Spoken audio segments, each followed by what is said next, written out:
is going on, guys? This is the video you've hopefully been waiting for. Now, I know I had a lot of people asking, almost pressing, when I was gonna do the next video. I guess it technically has been over 24 hours and I've been on a consistent grind, probably surprising to most people, a consistent grind of uploading every 24 hours. It's honestly been pretty easy, and our family actually is learning to kind of get a rhythm for things. I'm getting up early, going to the gym. I'm super OCD, I gotta get that speck off my shirt.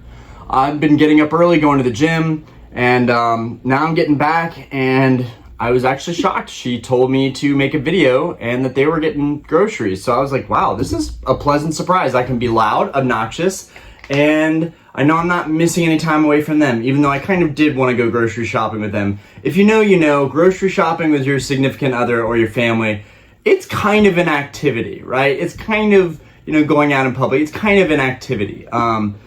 Anyways, this video is a recap of our Collecticon experience. I shouldn't have even started talking about personal life stuff. It's a recap of my Collecticon experience. You guys know how this channel is. I'm always ranty and myself, and that's what makes this channel great. I went to Collecticon with 2 briefcases on 2 separate days and cleaned out on pretty much both days, but I went to Collecticon with a briefcase of pretty much 50 pounds in weight. The first day, cleaned that out, and then went the next day, loaded it up again. I honestly had no idea I would be able to unload so much stuff, and it really saved me a ton of time. I still have a stack of slabs. I think I'm gonna talk about those in the next, I'll do an auctions of the week video, and I think I wanna do buy it now for these because I don't wanna lose money on them, but at the same time, I'm really flush right now. I'm in a much better position financially. I got a couple of my Grail cards, not just 2, there's another one too, but we're gonna talk about all of that here.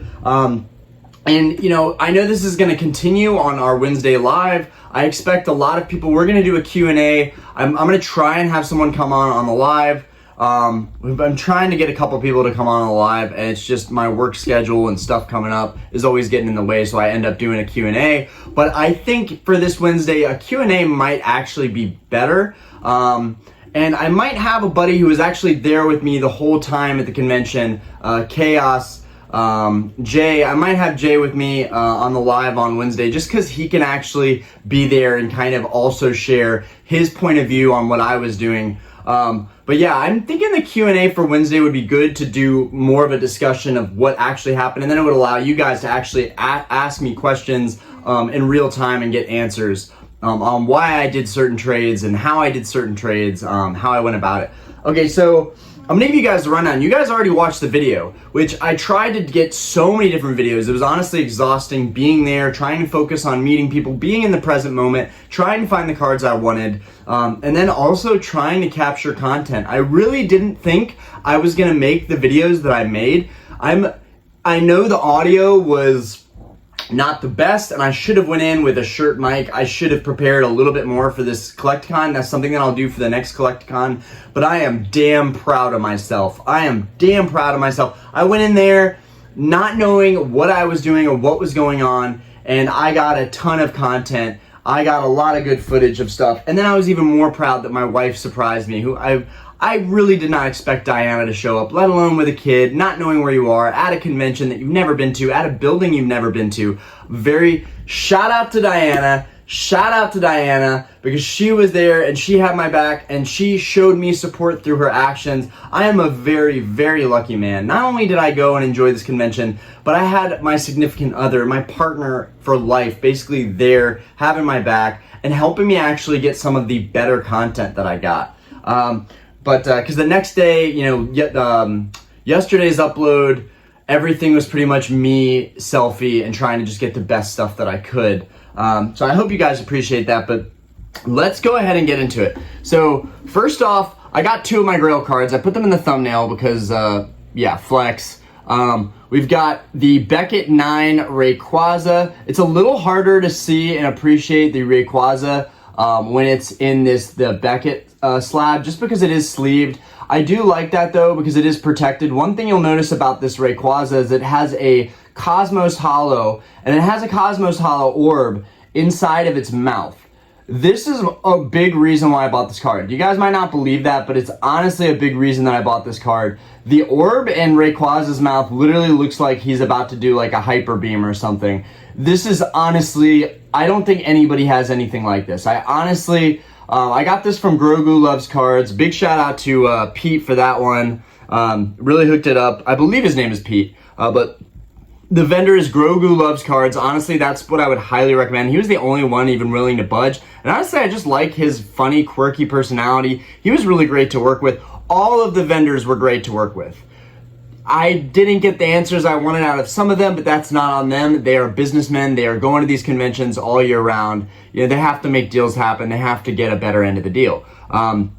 But really, really strong subgrades here. And then we're going to kind of go into everything that I ended up doing at the convention. I'm trying to squeeze a lot in here, but I just think it's important that, you know, anybody who watches this video that's, you know, 10 minutes in sees kind of the main gist of what I went there for. I went there for 2 cards and I came out with those 2 cards. Now, I went there going for this card in a 9 and I was going to buy it. Someone bought it right out from under me. Literally in a matter of like 15 minutes, this card was gone. This is an 8, and we're gonna talk about that in a bit. It has a tiny little, the only flaw with this card is this tiny little white ding at this bottom corner. And you guys can't even see it. It just goes to show how insignificant it is. But if we put an angle on it, you guys can see it's kind of a little gnarly chip in this corner. You know, it's almost a little lifted, but it's a pretty gnarly little chip.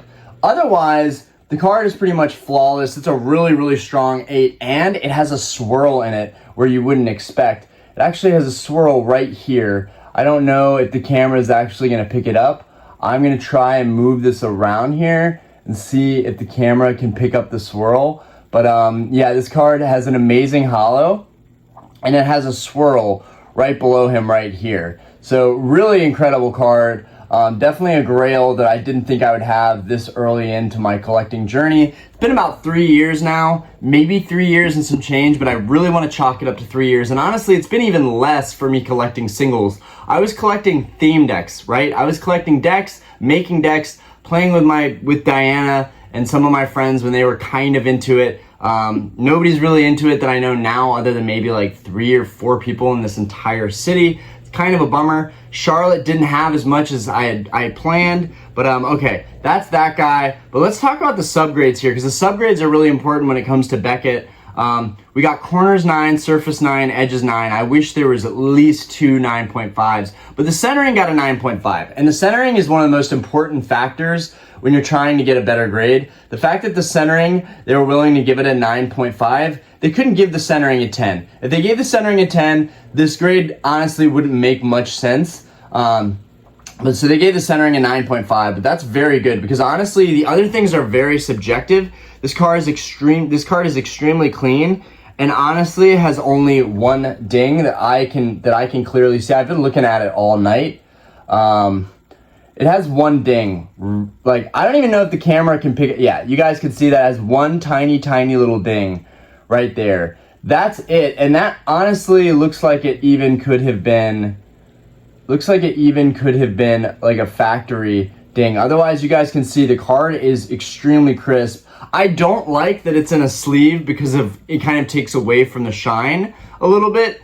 But I do find comfort in knowing that if I am going to keep this in a Beckett slab for all of time, the card is extremely well protected. It's in a brand new sleeve. It's not moving around. It's not shaking around. I do think because this cert is a 67 cert, and right now I think we're in the 8s, might be even in the 9s,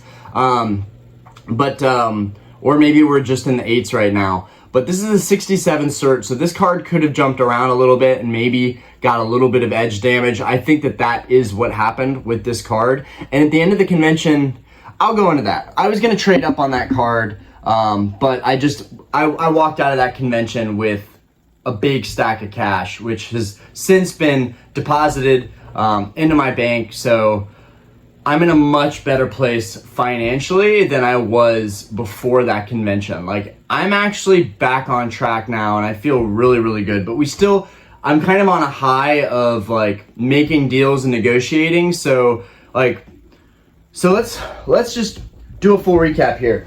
First off, this is all I have left. this is all that I have, like legit. This is all that I have left in the name of like slabs that I actually care about. That's everything. Oh, this was another Grail that I did pick up, which is pretty fitting because I got the Gengar in a 9 recently. But these are really the only two like Sun and Moon cards. The Tyranitar is the other one that I really want. But these are the only two Sun and Moon cards that I really wanted. So I got both of these. I was going to get this with a red shield guard, but the blue did look pretty dang good. You can see the person put 800 on the back here. This one is cleaner than the other one. It's just off center, and you guys know me. I would rather have an off center, like white dot free card than have a perfectly centered card that has a couple white dots or a little bit of damage on it. Like this thing is crispy clean. The main thing now is just making sure that these don't shake around too much. In fact, I'm gonna bring this Latios up here because it's beautiful. In fact, why am I standing these up? Let's set these down before they fall and get damaged. Yeah, these are the highest end cards that I have. And actually, there's still one more thing to show you guys. I know I'm not doing great with this recap.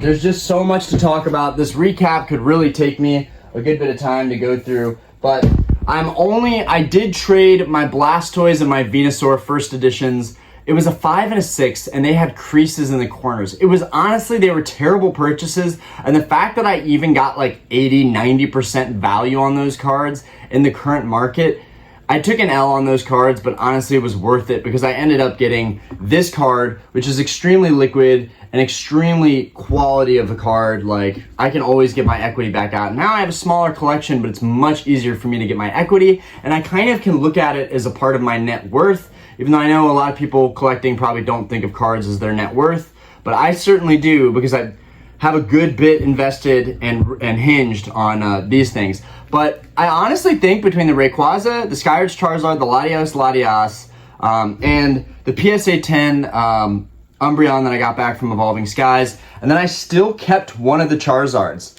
which I had, the only other goal that I had for the convention was trading up this 5.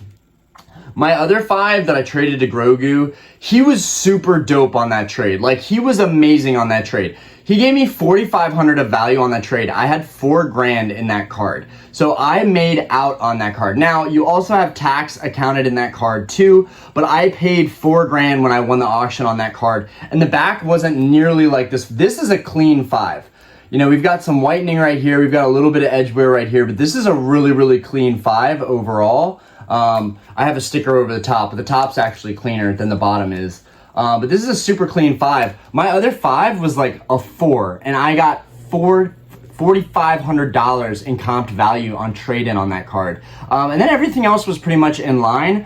I was just salty because I was giving up all my Charizard cards, but like, I had a bunch of mid-grade Charizard cards that I bought early on thinking it was a good value, and it was in an inflated market. Whereas now the market's come down a little bit, and I got to trade those in at full value pretty much. Like, big shout out to Grogu. Grogu loves cards. But I kept this 5, which I think mostly got knocked a little bit because the centering isn't the best on this 5. But again, guys, I would rather get a card that isn't the best centered. I still think that this is more of a 6 or 7. At the very least, I think that this card is honestly more like a PSA 6. I think it deserves a PSA 6, and I would be much happier with it if it were a PSA 6. But it's got a beautiful hollow pattern. It has the thick stamp. So I ended up keeping my favorite Charizard card, which is still the first edition Charizard. I know the Rayquaza is worth more, but the first edition Charizard is still, for me, it trumps everything, even though it's a more common card. My goal, honestly, I was trying to trade Grogu loves cards. He had a 8.5 CGC Charizard first edition, and that was one of the last things that I felt I needed to do. But I'm going to give you a rundown of like everything in the first day, everything in the next day. So first day I went in there, right? I was flustered. I saw people wrapped around the building, and I had to, someone bought my Secret Wonders Charizard the day of the convention. And being the type of quality guy I am and quality seller I am, I went immediately to ship that card out. I actually just had my first return ever last night, and they still kept all their cards except one card, but they're returning one card. I was like, fine, instant refund. I don't even care if it gets sent back. I I'm just kind of shocked that I finally had my first return. And hopefully he doesn't like ding me for bad feedback, as it was just an auction.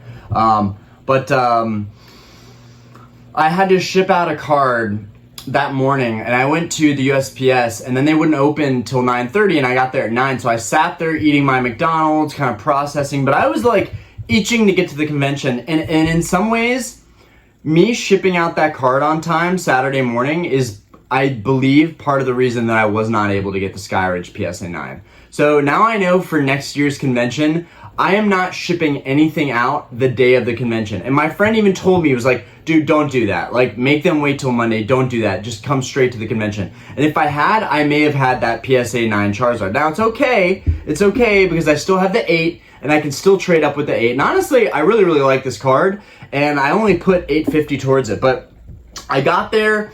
There's a huge, crazy line. I had to pull into a parking deck, which would not accept card. They would only take cash, which was really annoying. This upcoming year, I'm just gonna go to Whole Foods. The second day, my wife told me she went to Whole Foods the first day and just parked there free. And it's 2 blocks away, which is a little sketchy when you're going there with like $30,000 worth of product. But I did that the second day. It was fine. I basically ran to the convention. But the first day, it was a pain to park. There was barely any parking until I got to the bottom level of the parking deck, which was dark and kind of just felt weird. It felt weird. I was much happier parking at the Whole Foods. And of course, the $20 to park there, I already shelled out $50 just to be at the convention. And spending money to be at the convention, like, I know some people would see it as an experience. I saw it as a part of my investment. So I'm like, okay, I've got to buy something here and make sales because I'm not spending money to just come here. I'm spending money to get things done and to make moves.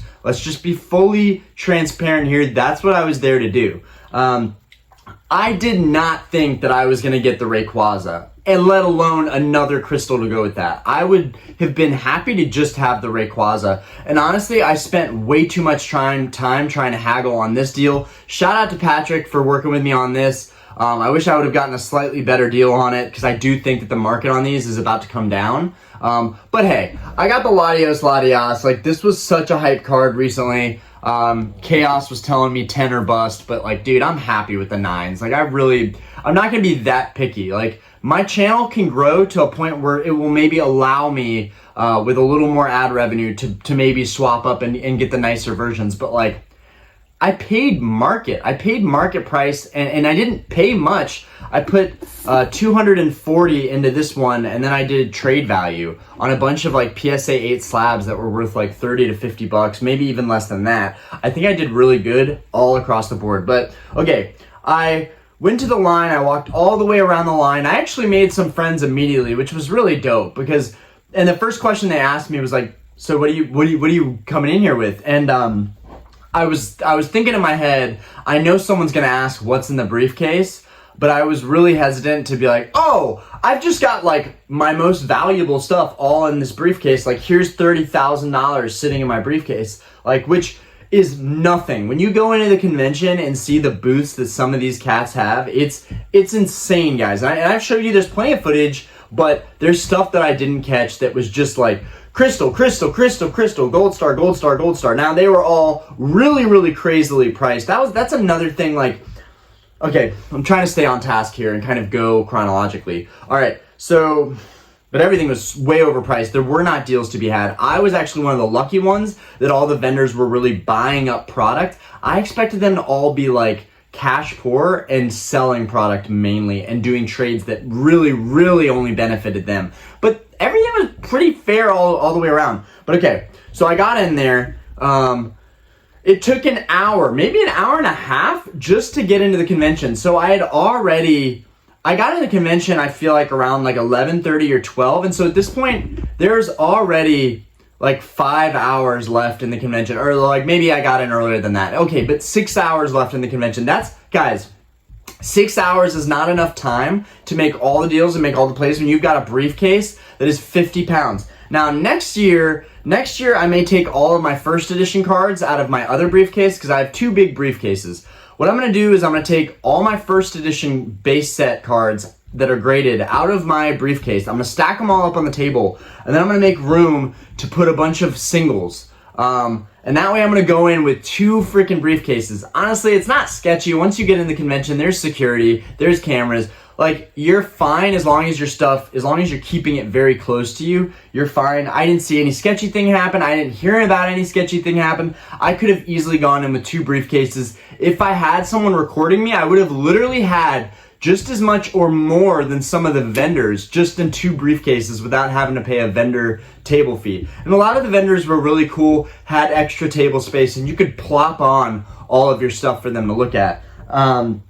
Okay, I got into the convention and immediately, like you guys saw in the video, I saw a CGC 10 Rayquaza, which they said 2,800. I didn't just think like, oh, would you do 2,800? They said 2,800 and the dude was giggling the whole time. I honestly felt a little bit disrespected and a little weird about it. Like the fact that like it was a joke to them. They sell high-end cards all the time. It was the very first table we walked into. I don't really have anything good to say about that table because of course I should have known better. That's on me. I should have known a CGC 10 Rayquaza Gold Star would have never been 2,800. That's on me, sure. But CGC cards have been going for an alarmingly less money than their PSA BGS counterparts. And I still love CGC slabs. I'm just saying maybe there was some kind of flaw and they were just like trying to offload this CGC 10 Zard. Who knows? I don't know. But 28,000 for a CGC 10, not doing it. And that's about half or less than half of the price comped for a PSA 10. I know that it's like a $50,000 to $70,000 card, but no one's paying that. No one even bought one in there for 50 grand that was a PSA 10. So really the CGC was, in my opinion, worth more close to probably like 20 or 15 in a 10, and it wasn't a pristine label, it was a gem mint. So anyways, I know I'm gonna catch flack for that, but I just was like, oh my god, did I just find this card for 2,800? Yeah, it's a CGC slab, I don't give a crap, this card's amazing. Didn't work out, was a joke to them, but it wasn't a joke to me. I was kind of annoyed by that. But okay, I don't even know what that vendor was, so it doesn't matter. Moving forward, I went and I looked around for other Rayquaza Gold Stars, and I only found 2. I found 2 Rayquaza Gold Stars in that whole place, and I snagged one of them. The fact that as I went through making deals, no one was buying or trading for this card was wild to me. I think it was because it was in a black slab and it was in the corner of the case. This card should have been in the middle of the case, highlighted. Really should have been. And honestly, in this slab mag with the shining Rayquaza look and the silver of the cert in there, like this card is perfect in this BGS slab. It really is. It really pops out and looks great in this slab. So I think I'm not going to cross it over. I think it's going to stay in the BGS slab. And honestly, I may buy other cards that are BGS because you know what? You're buying the card. You're not buying the grade. And I need to do more of that and stop trying to collect what other people are collecting. Don't collect what other people are collecting. It will bite you in the butt. Just do what you want to do and take other people's advice. But like, there are Gold Star cards that I just don't want. The Gold Star Charizard, I don't want that card. That's a card that like I need for my Gold Star collection. At some point I'll probably get one, but it's not a card that I want. Okay. I went around, I looked around for everything. I was kind of looking at deals, and then basically an hour or 2 hours went by and I got nothing done. I didn't sell anything, I didn't buy anything, I didn't get comps on anything. I literally wasted another 2 hours. So here we are with like 4 hours left, and now I'm like, okay, it's game time. So I start going to all the tables and asking if they have the Rayquaza Gold Star. At first, I just looked. But then I started actually asking everybody, because why would they have a card like that out? If anything, they might have a card locked up or in a briefcase behind the tables, non-accessible. That might be a little bit much, but that's probably what I would do. I'd probably wait until someone is asking or looking for that card than having it out, just because this card is like one of my all-time grail cards. Same thing with like a Charizard PSA 9 or PSA 10. I would probably have that card locked up behind a booth. And if someone was looking at one and they were like, yeah, I'm really looking at a higher grade, I could be like, I have a higher grade, it's just not out here. But anyways, I started asking all the vendors, and that's where the deals came in. Guys, if you're looking for a certain card and you come with all of your product, they're gonna say, well, I might not have that card, but what do you have in here? And so what I would recommend is basically using the tables to leverage your offers and get comps from them and work your way up from there. I don't know why I'm trying to fix this now. This looks like it's a little bit over. But basically, I was comping out everything that I was trying to sell by going to different tables. Now, big shout out. Massive shout out. Now, I could have made more money if I spent more time in the very beginning looking exactly for what I wanted to sell and comp out, but big shout out to Picante Cards. They were the first vendor that I had a really good experience with that was cashing me out on stuff. They cashed me out on a box of Black Star promos that I was selling on eBay and getting like $6, $5, $10, $15, maybe 30 or 40 for the Snorlax promo, which they gave me a $40 comp per Snorlax promo. And I think I had 10 Snorlax promos in that stack, but everything else was like $5 to $10 promos. They're going to make money on that stack, but man, the amount of time they're going to have to put in to sell that stack, I didn't want to deal with that anymore. I'm trimming down so I can focus more on the channel and on making content rather than being a seller. I really am moving away from being a seller. I will sell things that I find. If I find really good deals on something and I'll add it to my collection, maybe eventually flip it, sure. If I find good deals on Raw, get them graded, sure. If I'm gonna sell Raw, sure. I'm still gonna go to the shop and look for deals, and I am no longer gonna be buying stacks of cards. I will say, it did help me at the end of the convention to have all those cards because it really made a lot of trade value in the end. But okay, so Picante Cards bought all my Black Star promos. Then they bought a couple theme decks that I brought with me, and they comped me out at market. Like honestly, they were doing below market, but the market's ridiculous on theme decks. Some of these sealed theme decks are going for way too much right now. I'm used to a price from 2 years ago. That's what I price out stuff at. That's what I offer based on is like the market a year or two ago, because that's when I was collecting theme decks the most. But they were giving me comps that were like 70%. It was ridiculous. Like I think they thought they were doing like 50 or 60%, but it was more around 70%. So I made cash money on all of my theme decks. And after I sold 4 and I had a vendor, because none of the vendors really wanted the theme decks. Now, people wanted the theme decks. People were coming up, and I have a video on day 2 of someone saying how much they love the theme decks. They're great. The Brock theme deck in particular, someone was saying that they got that signed. That's a really smart thing to do, is get the voice actor for Brock to sign that Brock theme deck. Highly would recommend it. Now, they were all the autograph aisles. I don't really recommend going into the autograph line. You're going to spend a lot of time waiting to get that autograph. Really don't recommend it unless it's like a Blue Eyes White Dragon that you're having voice actor for Kaiba do, or you're doing, the Brock voice actor signing anything Brock or any Brock Gym Heroes cards like the Brock's Ride On. Yeah, Picante Cards cashed me out on the theme decks, and then so my experience from the first day prepared me for the second day. I came home until 3 in the morning. I was gathering stuff to bring in there. And the only theme deck that they didn't pick up was an open theme deck with a sealed deck, which I don't know why they didn't pick that up, but they were just like not wanting to take any open products, which is fine because my market is actually selling open decks. I sell open deck products more than I sell sealed deck products. It is so hard for me to move sealed theme decks, but the open ones sell. Might be for the fact that I price them at 50% of the market, but I can pick up an open theme deck for 40, 50 bucks most of the time if I wait for the right deal. If it goes above that, I'm not bidding on it. I am not going to pay more than that for an open theme deck. I've been collecting for way too long.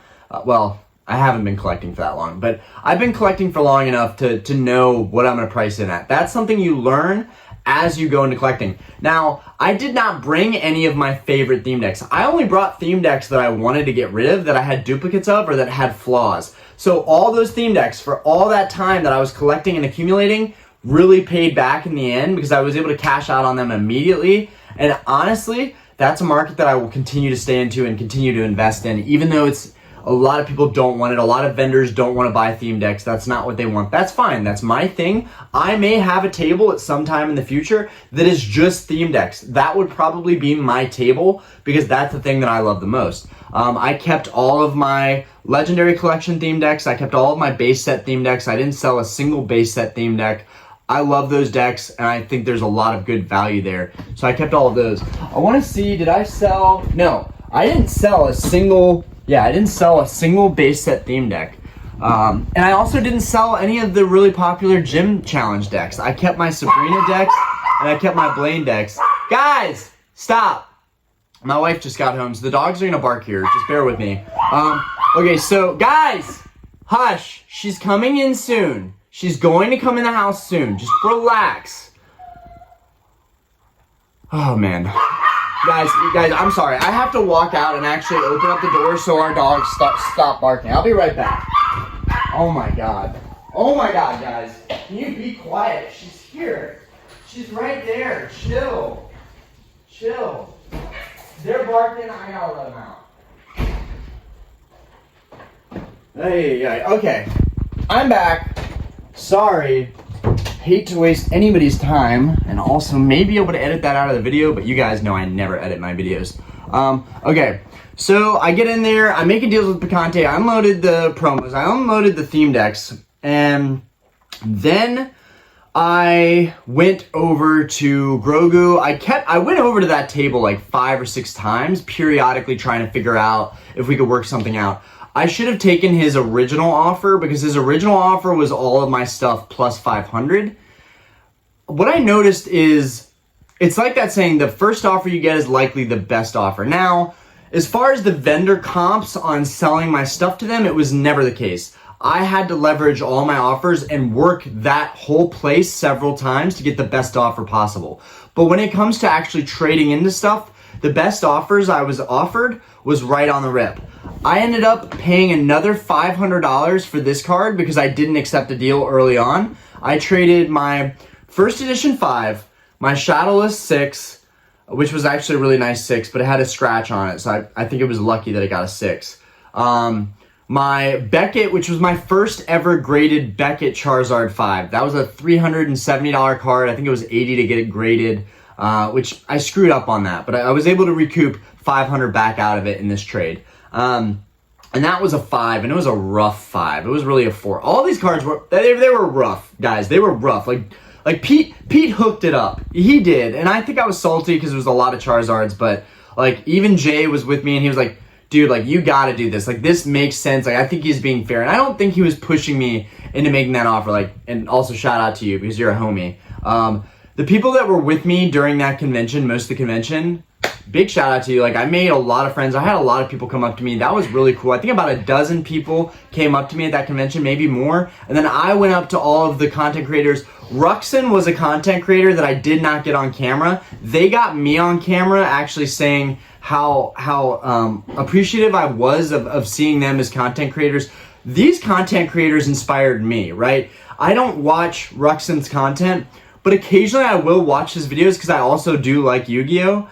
And watching him go from a small channel to being this massive channel, where I remember the video where he was saying that he recently quit his job and was doing this full time, those are very inspirational in me. I met Rattle. Rattle was telling me that he, has quit his job, he was doing this full time. That was very inspirational to me, and I would love to take a step back from the bar and have it run and still bartend there a couple nights a week just to continue making connections with the community. But I really want to do this channel full time, and I think that I can do it full time and even include other aspects of my life as like vlogging style. Hey man, really sucks we never crossed paths Collecticon. Yo, so Nostalgianomics just sent me an Instagram message. Alex, he just hit me up. I ran into Poke Knowledge. I ran into TCA Gaming. I never ran into Nostalgianomics, so that was a little bit of a bummer because we would have probably done some content together, but whatever.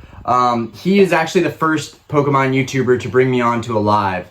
And I think some people grilled me on that live because they were like gatekeeping me as being like a new person in the hobby, but like that's not on Alex. That was just not the best thing. That the after the fact, I was like, who are these people? Like they don't even know me. Anyways, love Alex, love everybody. There's not a single person I think in the YouTube creator community that I didn't like. I was really happy to see everybody there. There was a Whatnot streamer that was like had like a gold Rolex and had all this stuff, and I'm not gonna get into Whatnot because I could do Whatnot. I don't think I'm going to ever do Whatnot. I think Whatnot is a place where people go to lose all of their money, and I honestly hope in a lot of cases that the Whatnot thing fizzles out, because I really think people are losing their butts on Whatnot, and the only people who are benefiting are the people that are taking advantage of others on Whatnot. That's a very controversial opinion. That's something that probably I wouldn't say if I were doing Whatnot, and maybe in some universe I would, but for right now I don't even have time for that, so that's not even happening. But yeah, there were some really like influential people there that people were chopping it up with. There was a booth, Loose Packs was the booth that I went to first to sell all of my packs. I had Gym Heroes packs, I had base set packs, I had fossil packs, I had a jungle heavy pack. They gave me really bad comps on those packs. They were like willing to give me 200 a piece on my base set packs. So I wouldn't recommend going to Loose Packs to sell any of your packs. Maybe if you want to buy packs from them. It was very like franchisey, very like a machine, you know, no real connection, no real. Picante Cards was, I think, my best experience. Picante Cards, I would work with them. If you see them at conventions, I would look for them. Sunshine Collectibles, they did a deal with me. I would work with them. This isn't bias. Grimer Collects, these are the people that were willing to work with me. I also ran into the Green Shiz. He was really cool. We didn't work out a deal, but he was really cool, really respectful to me, really nice to me, and I really appreciate that. I reached out to him on Instagram. I'm just starting to connect with more people on Instagram. I'm not big on Instagram. It really has my personal life, but I was connecting a lot on the first day. So after the Loose Packs experience, I worked the whole room asking for my packs to be comped, and Picante Cards gave me the best comp on my fossil packs, so I sold my fossil packs to them right off the bat. I could have probably gotten more, but I sold it off to them on the bat. And then Graded Power was a booth that I went to sell my base set light packs. Now, guys, this is exciting. This is important, so listen up. I sold 9 of my base set light packs, and they were so crispy. I know that I probably could have gotten 450, maybe even 500 for the Charizard arts. But the fact that they were willing to do 350 on all of them per piece, that gave me back 3,200 almost back immediately. I took that deal because no one was willing to match that price. In this box, I put the original wrapper back over it, and I put the 8 packs that I have left back over it. All 8 of the packs that I put back into this box are verified heavies. And I mean real heavies. I mean like 21.3 heavies. Like there's a 21.5 heavy in there. Like the 21.5 heavy I should maybe open just because it's the heaviest of the heavy packs. And I do know that even if I pull something like a Chansey and a PSA 10, even unlimited, that is a really expensive card. But there's a very high odd of me pulling something crazy out of those base set heavy packs because I haven't heard from the original person that I bought them from, an old couple. They told me they would let me know if anyone pulled the Charizard. No one pulled the Charizard. No one let them know. The only person that reached out to me that also bought one of those packs pulled a Ninetales. So I can rule the Ninetales out, or at least rule one Ninetales out. There's a really good chance that people opened those packs or kept them sealed. Someone could have the Charizard out there, but I have 8 packs. I have 8 packs of the 12 packs. I have the 70% chance or 60% chance that I will pull the best cards out of this box without paying the box premium. And with the money that I got back from the other packs, I spent about $7,000, I think, net after taxes on all the packs, and I got $3,200 back. So I'm in at $3,800 on the 8 heavy packs that I have left. Now, I could sell and easily get, I think, $600 or $550 a heavy pack because they are guaranteed heavy packs. So I know I could get $4 or $5 grand back out of the last heavies that I have.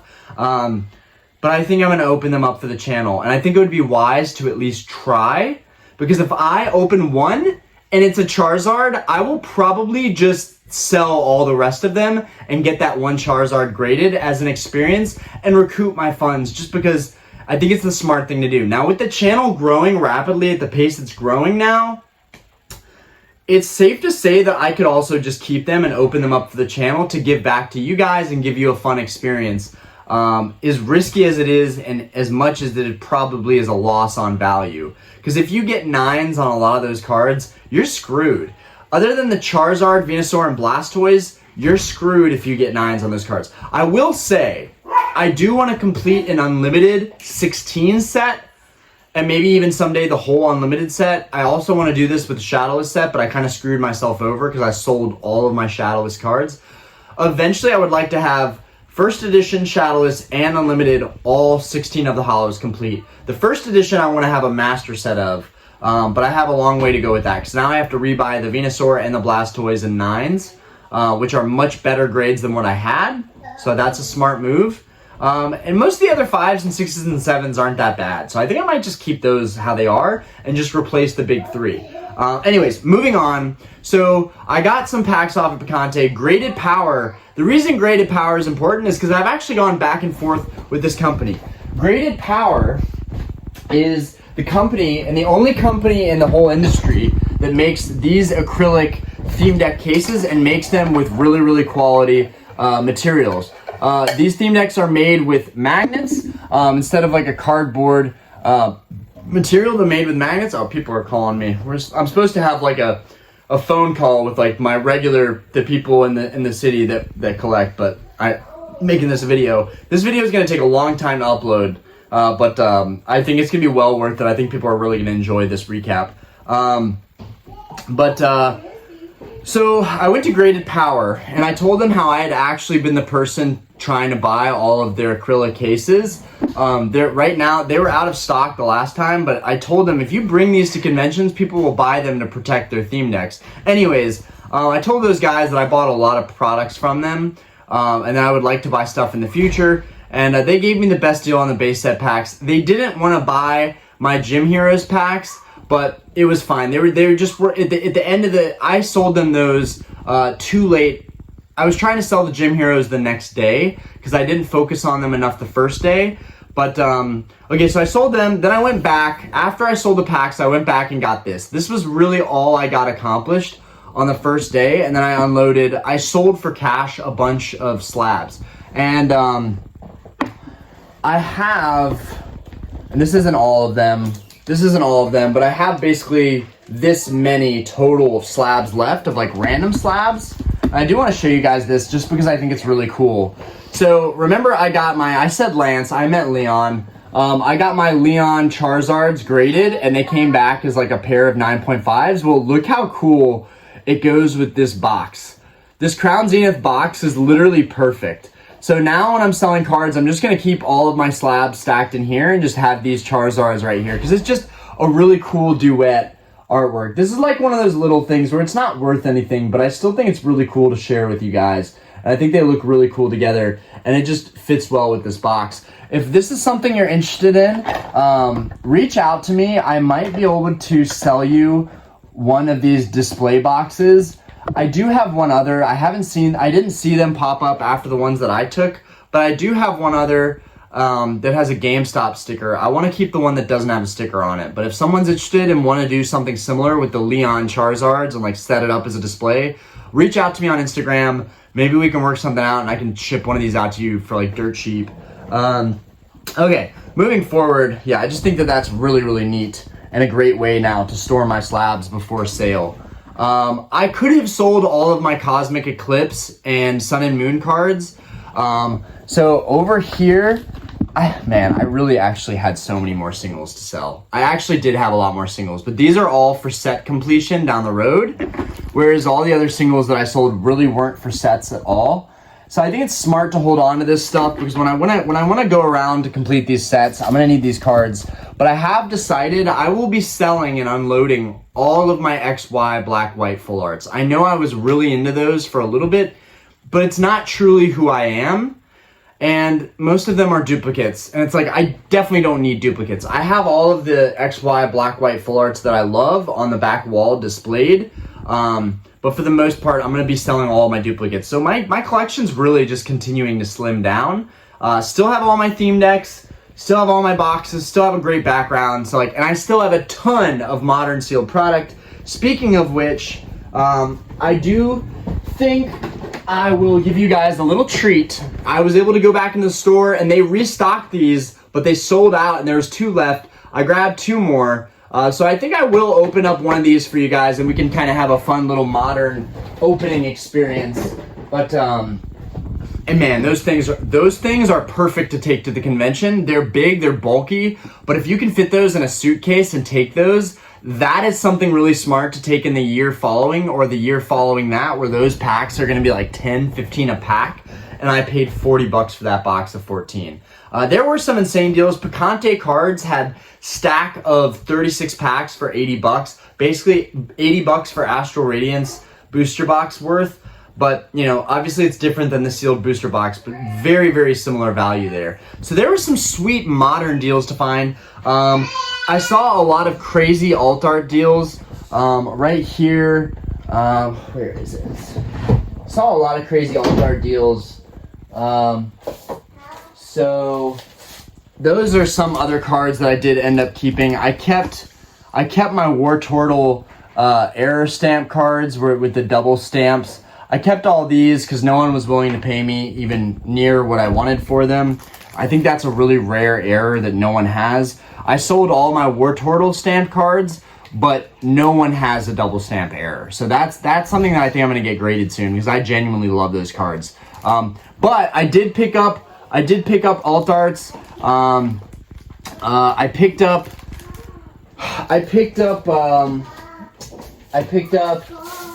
a guy that bought 40 Giratinas also bought 12 Lugias and 10 Charizard Vs. So I took full advantage because I paid $150 for my Charizard. I think I paid $160 for my Charizard V alt art, and it was terribly centered. And I paid $160 or $150 for my Lugia alt art from Silver Tempest. So I bought the Giratina, which I will get that out and show you guys. But I bought the Giratina because this guy bought 39 Giratinas. So I did finally get my hands on the Giratina, and I bought it at such a good price. I bought Giratina for $190 cash, which was his cost basis. He really hooked it up. Yo, shout out to Leo. Leo, if you watch this, huge shout out to you for hooking me up with the Giratina. This is the best one in my opinion. It's pretty well centered. It would be insane if that Giratina got a 10. I didn't see any Blaziken alt arts for the low. I did pick out, my Lugia was terribly off-centered, so I picked this one up, which is a little bit better. I think it is off-center still, but I do think it has potential to maybe still get a 10 because it's just such a common alt art. So I picked that up for $100, and then I picked up a Rayquaza V for like, I think 50 bucks, and I picked up this Charizard V that's a little bit better centered than my Charizard. You guys can tell that it's better centered than this one. You're gonna be able to notice immediately. The centering on this one that I originally bought is terrible. I bought that off eBay for $150, bought this one at the convention for $90 cash. So what that did was that brought my averages down to, I was thinking 125, but more along the lines of 130. I'm gonna use those boxes to ship stuff out again. So just put them by the garage. Sure, just put it by the garage. Yeah, so basically buying a couple alts brought my cost basis down. I think one of the best strategies you can do going into the convention is looking for grails and buying alt arts to flip down the road. I really think buying alt arts, even if you're not gonna flip them, like I just love buying alt arts. Buying alt arts is like one of the few like surefire things that I feel like you could do at these conventions. Okay, whew, this is really long. Okay, so day 2 pretty much ended with me with my Beckett Charizard and walking around and trying to get some comps on some stuff. Day 2 came around and I parked at Whole Foods, didn't have to pay anything for parking, ran to the convention, no one was there, I got in immediately. It was much lighter, much easier to make deals. I went to Picante Cards first. I sold the rest of my theme decks, and again, got an amazing comp on those. And then I was gonna sell them singles, but the comp was super low, and I get it, they're a business. So I used that comp and I worked the room, and gradually, someone ended up paying me, I think $700 for a stack, and then I sold my Spanish Blastoise for $100.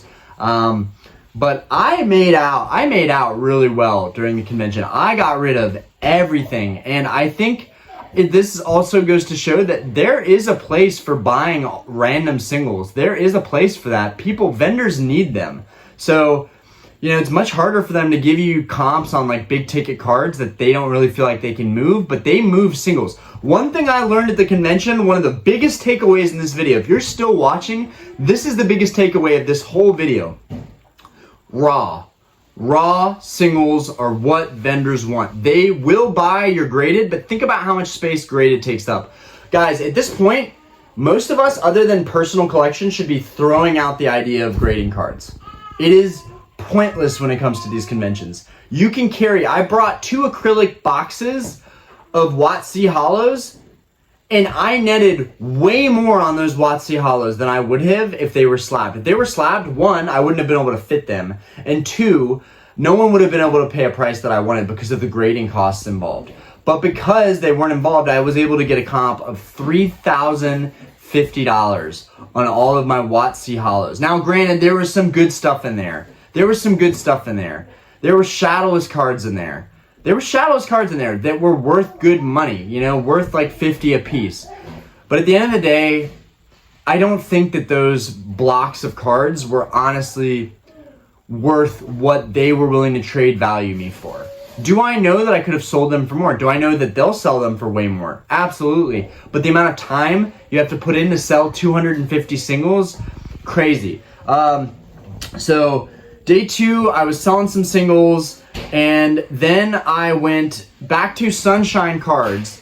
I brought the rest of my Gym Heroes pack. So guys, I no longer have any Gym Heroes packs. I don't even have an art set. I have nothing. They were all lights, and honestly, if I buy these in the future, I'm gonna be gunning for buying sealed boxes. At this convention, there were boxes abundantly for $8,000 to $10,000 of these sealed sets. So honestly, I'm not gonna buy packs anymore. And honestly, I wouldn't recommend any of you to buy packs anymore. It's just not a good market to be in, and I wouldn't trust it, and there's resale product. The only reason I'm keeping these is because I know the couple that I bought them from. They're a super sweet, kind couple, and I saw the box when it was originally unopened, and they showed me a video of them cutting it open and being careful with everything, and they gave me the original box, the original wrapping, the original bag from Wizards of the Coast that they bought it with. It has some sentimental value of being one of the first sealed products that I bought, but all of my vintage sealed product, other than the themed decks, is gone. So I sold my Jungle Heavy pack, which I definitely did not pay $280 for. I think I paid $200 for that pack, or $220 for that pack, but I got $280 trade value on that pack, or cash for that pack, and then I got $140 a piece for all of my Gym Heroes packs, 9 of them. So, which got me at pretty much break even. I may have lost $5 a pack, but I bought those, I think I bought 15 packs for $1,700. Yeah, now you have to account, now tax is included in that $1,700. Actually, I think that's $120 a pack, so I think I actually made $20 a pack on those. Still, it's nothing, but that really helped me be cash flush at the end of the day and really go home, like, dude, I went home with grails and so much cash. Not so much cash, but more cash than I've ever had the past couple years. So to get that back, put it back into an account where it can gain interest and help me out right now, that was really helpful. Because right now the interest rates in bank accounts are like 4 or 5%. So it's like, it's a no-brainer to have your money earning more money. Matt's at the door. Matt's at the door? Okay, just greet him for me. I think our next door neighbor, he grows like fruits and things. I think he's at the door to drop us off some tell him I'm in here doing a video that I can't talk. All right, thank you. So basically, I went from Sunshine, which Sunshine had a first edition Gengar that I really wanted. It was a PSA 9 first edition Gengar that I really wanted. I don't care what anybody thinks. The first edition Gengar is one of the from Gym Heroes with Sabrina's Gengar. 1, it's the best card in Gym Heroes. 2, it was such a freaking nice Cosmo Holo. It's like the Gengar is so small in that card, and the hollow is so massive. And there was also a Sabrina's Gengar in the big box of WotC hollows. The more I think about that box, the more I feel like if I would have tried selling that box on the first day, and here's another thing, try to sell your best stuff on the first day, because you're gonna get way less the next day. That was one thing that I really hated. I felt disrespected that I could not get what I wanted to save the life of me from any of these vendors for these stacks of WotC cards. I had to sell them on it, which is ridiculous, because if someone gave me those stacks again a month or two ago and said, you give me 3,000 cash, I'll give you these stacks of hollows, I probably would have been like, I'll give you 2,800, done. And done it. Like, I would have at least come close immediately. And I did have some offers. There was one guy that said he played for a baseball team, but then he said he was a free agent and that he wasn't playing for team. I don't know what his deal was. They were saying he was loaded, but he offered me 2,500 for the stack, my boxes of acrylic boxes of WotC hollows. He offered me 2,500 off the bat for those. And then the vendor was like, maybe I could do 27. But I was like, you know what? I'm going to work around, because the fact that you're already offering me this, my original offer was 1,600 for those from Picante, which, God bless Picante. They worked with me on a lot of stuff. Shop with Picante. They're really great people, and they're really great to work with. I really wish they had a shop here in Charlotte. I would totally shop with them all day. But my local shop didn't even go there, which I was kind of bummed out about. I was like, you guys sell Pokemon cards and all these other products, but you didn't go to Collecticon, the biggest convention, like, and neither did, not a single shop here in Charlotte, other than one shop, which was Ketchum Collectibles, which we tried to work a deal, but that it wasn't a high enough offer. Not a single, only one shop from Charlotte went to the convention, which tells you a lot about Charlotte's card scene. They used the convention because of the convention center, because it was uptown and they could use the space. But Charlotte is not really a collector city. It's just not. I am full on into believing that the collector base in Charlotte is very weak. But I'm so fortunate that I got to drive 10 minutes to go to the convention uptown, while all these people were driving like 7, 8, 9, 10, 12 hours to be at this convention. So that was sick. So then when I was selling on day 2, after I bought the alt arts from Leo and got the Giratina, I met one of my fans. And that was really cool. Like, he showed me his whole binder. Yo, shout out to Anthony, hooked me up with a Rayquaza, and I told him that, you know, I messaged him at the end of the day, and I was like, yo, like, I'm probably gonna trade this Rayquaza. Is that okay? Like, I know that this is a gift, and he was all for it. He was like, dude, like totally fine. Like, I'm really glad you got your Grail. I got my Grail too. I got a Shining Gyarados. And if you guys hadn't watched the day 2 video, please watch the day 2 video, because Anthony, one of my fans that came up to me and that was just stoked to see me there, like, that was the sickest thing that happened there, that I had a fan there that was like really all about my content and said that he only watched my content. That really made my day. When I was making the deal later in the day for all my WotC hollows, my Topps packs, I sold all my Topps packs, guys. I traded those in. When I was making that deal, I had nothing left to trade, and I only had one more raw card left to trade. And that was the Rayquaza that Anthony gave me. And that was a gift, and I really appreciate that. And I know that the gifts are something that you keep, but I did let him know what I had planned to do with that card.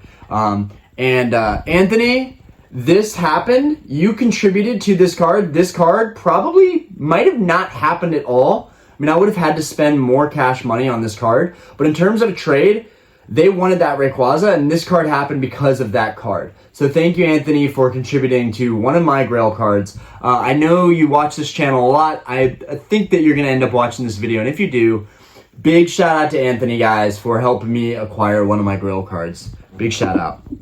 God, that thing is beautiful. Yeah, I don't have much left. So I ran around for, I think, 2 or 3 hours. I ran around trying to sell. Basically, I had, and these are all just promos that I have left. These are all just like modern Black Star promos that I have left. But I had 2 acrylic boxes like this one. And honestly, guys, I highly recommend, buy acrylic boxes, stack all of your raws and sleeves in a box, and take that to the convention. So easy to move around with. And every vendor had big wide eyes when they saw a big box of hollow foil Wizards of the Coast cards. Now, Wizards of the Coast is weak right now. Vintage is suffering a little bit, but there wasn't a single vendor there that wasn't somewhat interested in buying all those cards. And the ones that weren't interested, it was the end of the day, and they just didn't have the cash to do it. So I think it had less to do with what I had and more to do with the fact that they were cash poor at the end of the day. But all the vendors were great to work with. And honestly, shout out to Jeff. Jeff was one of the vendors that actually offered $4,600 for this card. And I swooped in and took this deal basically from Jeff. I do apologize for that. I just deep down, I'm like, I feel like that vendor is going to hate me now. And I don't want them to hate me because I'm going to see them at conventions in the future. But Jeff, if this video ever gets back to you, I forget what the vendor table was. But if this gets back to you, Jeff, thank you for kind of walking away and allowing me to get this card. Sunshine Collectibles, I mean, it came down to this. Sunshine Collectibles said, look, man, we need product and we need singles, and we don't want to pay out cash. The cash that you give us won't really allow us to buy a ton of singles, whereas him willing to pay us cash and give us singles is what we need. So I just had what Sunshine Collectibles needed, and I also shouted them out and then told them, yo, if you open the Jungle First Edition Heavy Pack, please let me know what you get. I had a bad experience. I mean, not a bad experience, but the last Jungle Heavy that I opened on this channel was a pincer. I am actually wishing that I sold that pack now, because the pincer it's a nice card. It's in my Jungle binder, but like, I don't need that card, right? And even if I got it graded, I don't need that card. So looking back, I wish I would have sold more of the sealed product and maybe even taken more decks, but that's something that I can do again this following year. But yeah, made a huge deal at the end of day 2. The last 5 minutes, like literally we had security come up to us. The last 5 minutes of that show, I made a huge deal. And also, people came out to the bar after the show.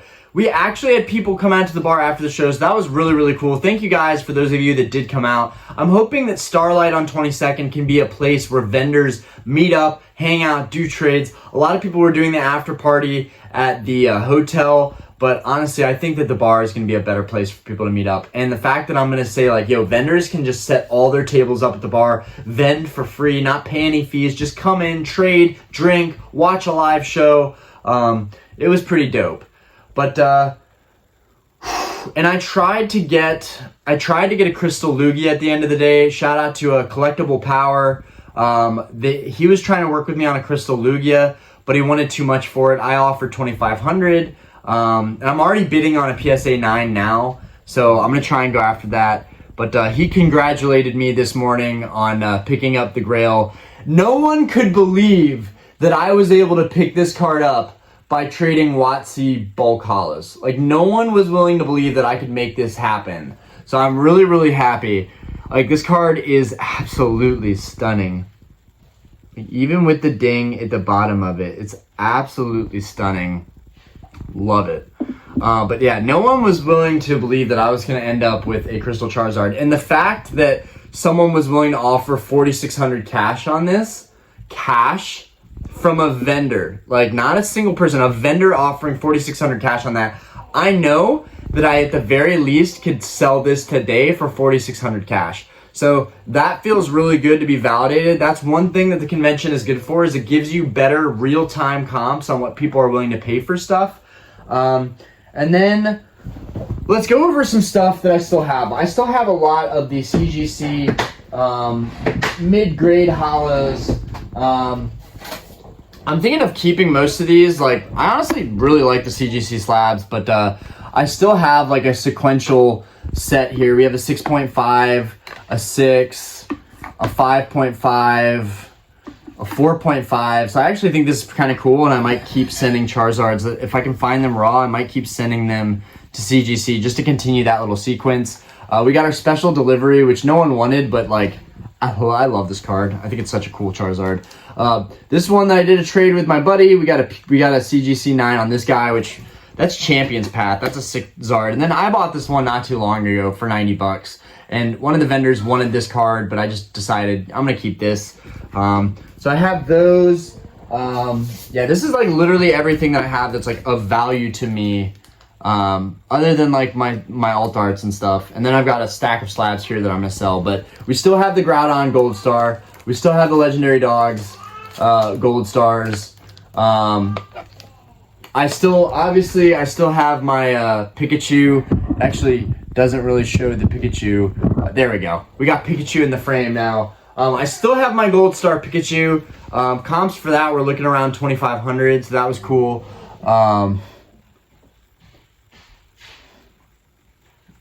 All good.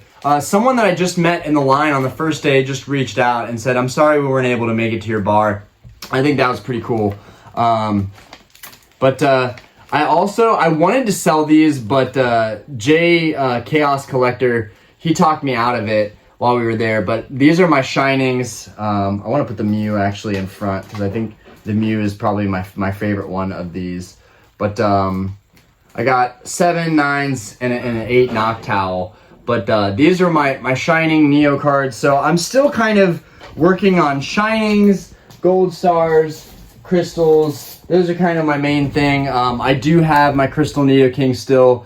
I was trying to actually trade this Crystal Nidoking because it has one speck of dirt on it right up here that I don't even know if y'all are going to be able to see that. See that little speck of dirt right there? I could probably crack it and with my fingernail just flick that off and resub it. But I tried to trade this one straight up for another one that didn't have a speck on it. And the guy wanted $50 more, and I was like, no. Because the one that I have, despite having a speck on it, is actually cleaner than any of the Crystal Nidokings that I saw in there. It's super, super crispy. I honestly have no doubt in my mind that this thing would just hit a 9 again. I might actually crack it just to get that speck off because I am really that petty. But we also have the Crobat to go along with my Skyward Sword. So now I actually have 3 big crystals. I have 3 big crystals now. I'm pretty happy about that overall. We got the Crobat, the Nidoking, and the Zard. And those are some damn good crystals to have. So I have all of my crystals. I was going to sell this, but I love Rayquaza, so I ended up keeping it. This is the Celestial Storm Rainbow. And then on top of the Celestial Storm Rainbow, I have the Celestial Storm regular full art. And I'll be keeping, I think that's ungraded. And then I ended up keeping this. These are the full arts that I'm actually planning to keep from XY. So we got the Flash Fire Charizard in a 9, and then we have the 8 set for the Blastoise and the Venusaur. Really, really like that Flash Fire Charizard. So I'll be keeping that guy. Also, it's PSA, so there you go. Of course, yeah, I have these, which I already showed the Gengar, but I have my Umbreon in a 10, which that was a card that my buddy submitted for me, so that was really cool of them to help me out on that.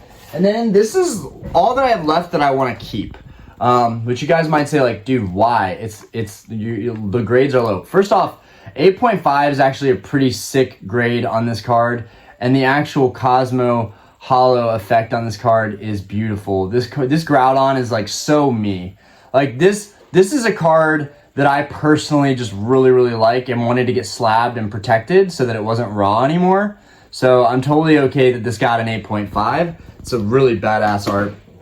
Here's a card that they wanted to trade up for, but I kept both of these. Just because, and I feel like these two in particular actually go together really well. Y'all know in my intro, I got the Rayquaza and the Groudons, probably my favorite legendaries. But yeah, these two just look really, really good next to each other. So I kept those. That's an 8 and a 9. And then these were lower grades, but these were gifted to me. And I got them graded, and honestly, they came back as mid-upper grades. There's a swirl in the Kyogre right here, and there's probably a swirl in the Groudon, but honestly, they're EX cards. They just look amazing. I don't care that they're 6s. They're just legendaries that look really, really cool. And they're slabbed and protected. And then, of course, I have my Hidden Fates promo Rayquaza that just goes really, really nicely with... where is that? goes really, really nicely. Where is it? Where the frick? There it is. Ah, no. I'm sorry, guys. But these two just look really, really good together. These two just smack. And the fact that this one got a 10 is awesome. So these are some cards that I'll definitely be keeping over here. But yeah, that's pretty much everything, guys. I'm gonna put all this stuff away now. But basically from here, I'll just be kind of slowly unloading stuff, letting go of some stuff. Put those away. Got all my Charizards here. Just damage that a little bit. But yeah, that. So at the very end, I know this video is so freaking long. I know it's so freaking long. It's gonna take forever for this video to upload.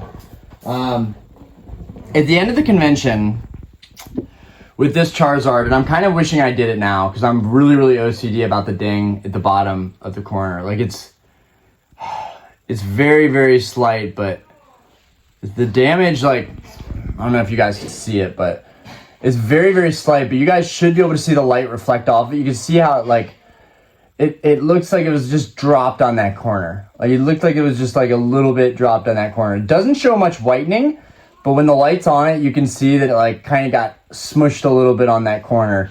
It's a minor thing that I think most people would be like, dude, you are so OCD, like, dude, stop. But, and it does have a really nice swirl. But I was tempted to trade this 8 for a BGS. I had an offer from Pete at Grogu for his 8.5 Beckett, which I was tempted because I already got this in a Beckett. So, and it looks really cool with the black shield guard. If I had the Crystal Charizard and a black shield guard too, that'd be cool. But I am happy that it's PSA, so it fits into my my big Phantom display case. But I had an offer from Pete. If I threw 400 with my 8, I could get an 8.5. That seemed like a really good offer to take. I felt like the 8.5, I could get $6,000 from that, whereas I went from this at like $5,000 plus 400, 5,400. I feel like an 8.5 is probably worth at least 6. And then there's an offer from another vendor for a Beckett 9 with really good subgrades. He wanted 1,500. And that was tempting too, because that card's worth 6,500 easy. And 1,500, but it was a big chunk of cash to give up, pretty much 10% of what I was going home with. So I just decided, you know what, I've got the card, we're all good. But if he would have taken 1,000 for that Beckett 9, I would have traded up for the Beckett 9 because it was super clean. And I'm probably gonna trade this card up eventually, but I'm probably gonna go for the PSA 9 if I can. For right now, though, really happy. Don't think that I'll ever be trading the Rayquaza up. That thing's probably gonna stay in my collection forever. But yeah, a lot of great stuff here. And without further ado, we do have some mail to open up here. I'm not even gonna include this in the description. I might not even do theme deck mail days just because it's like I don't want to waste anybody's time with the theme decks I'm picking up. Maybe every once in a while if I order a bunch in the same week. But I do want to get this opened up. I was hoping this would get here for Collecticon. Now, this theme deck is worth, in my opinion, $220. Let's see if it has any flaws. Yeah, no flaws. Super, super clean. Wow, dude, this thing is mint. Holy crap, this thing is clean. I wish that seller would have worked with me on the other ones. Which are still up. They're still up on there. But wow, look at this. Original price tag, original hang tag. This actually is the nicest, I think this is the nicest blackout deck that I have. Yo, and the deck is on top. The deck is on top. Now I have, everyone says if it's shadowless, the Pokemon will be in front of the energies, but it has the marble counters. The deck is hard at the top. Yeah, this could actually be a shadowless deck. This actually, I know people are gonna say no, not with the card, but not with the Pokemon behind the energies, but this could be a shadowless deck. I do believe that my case of decks is shadowless, and I bought that for $1,700. I think it's actually worth $10K. because I do believe the whole case is shadowless. But like, damn, this is a clean deck. I was gonna bring this to convention and try and get like a $200 comp. This went up, and in 5 minutes I bought it for $140 with I think $12 or $15 shipping. I didn't even care because I knew I was in it like 160 for a really, really nice minty theme deck that has the tag and the price tag. I was like, what's wrong with this? Because I've had a lot of bad experiences with any collectible that I bought. But yeah, this actually feels like it could be a shadowless. Like, yeah. So I don't know what's up with that. That's it's pretty crazy. Anyways, yeah, that's the end of the video. Got my blackout theme deck that just came in. That's probably going to go up on my Mercari, but it's also just a really, really nice, pristine example. May keep that since I kept a lot of my base decks. But yeah, that's the recap. That's everything. I hope you guys enjoyed this recap video. I know it was super long, but I know you guys like my long form stuff. Anyways, we'll be talking about the auctions coming up. I'll be opening probably a heavy hitters box, and then we have 151 coming. So much stuff going on, and then I'm trying to get the Crystal Lugia, and I'm still looking for gold stars. So like that's the only thing really going on right now. But I'm in a much better position financially, and I have a lot of sealed product that I intend to sell over time. I have a bunch of sealed booster boxes, not a single one that I brought there. That was one thing that I thought about, like Evolving Skies, maybe taking a couple boxes to the convention and selling those for cash. But anyways, that's it, guys. I'm not going to take more of your time. We'll kind of do another talk about this recap because I'm sure I missed some things. It was really cool meeting Rattle Pokemon. That was like one of the highlights of my whole experience. But anyways, peace out, guys. I got to get this super long video uploaded. Deuce.